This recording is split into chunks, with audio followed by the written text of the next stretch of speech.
Eto na yon. Paulo, pinatamaan nga ba ni Kimi? Tahimik daw ang gusto. I'm overheated, can hardly sleep at night, doing crazy dreaming. You're the reason why. Hiding by the baby.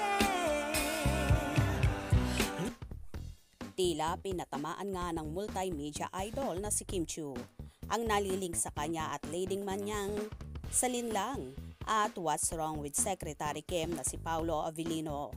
Sa naging episode ng It's Showtime sa segment na Especially for You, natanong ni Unkabogable star Vice ganda si Kim kung ano daw ba ang gusto nito, tahimik or maligalig.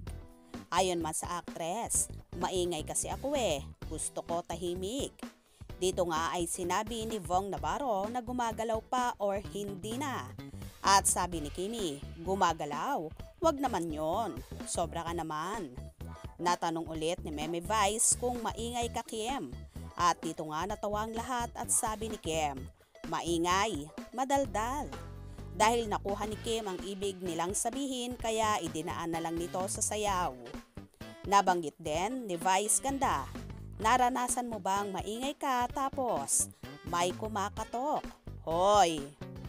Sabi naman ni Kim, kasi naglalaro kayo sa loob ng kwarto. Kung saan nagtawanan na naman ang lahat.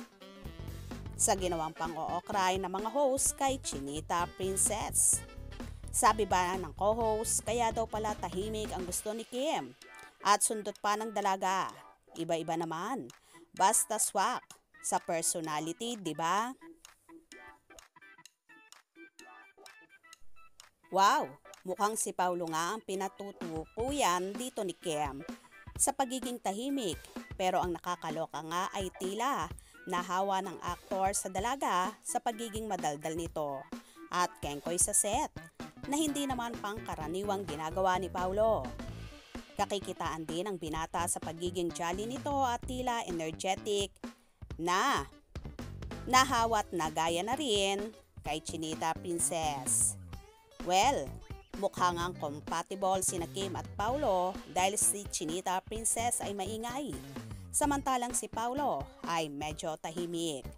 Dahil sa pagiging tahimik ni Paulo, posible kaya bang gawin na rin nilang tahimik or pribado ang magiging relasyon nila ni Kim in case dumating na sa totohanan ang pag-iibigan nila? Kilala kasi na very private at hindi ma-social media si Paulo pagdating sa relasyon. Nakabaligtaran naman ni Chinita Princess na ever since ay open book sa publiko ang love life niya.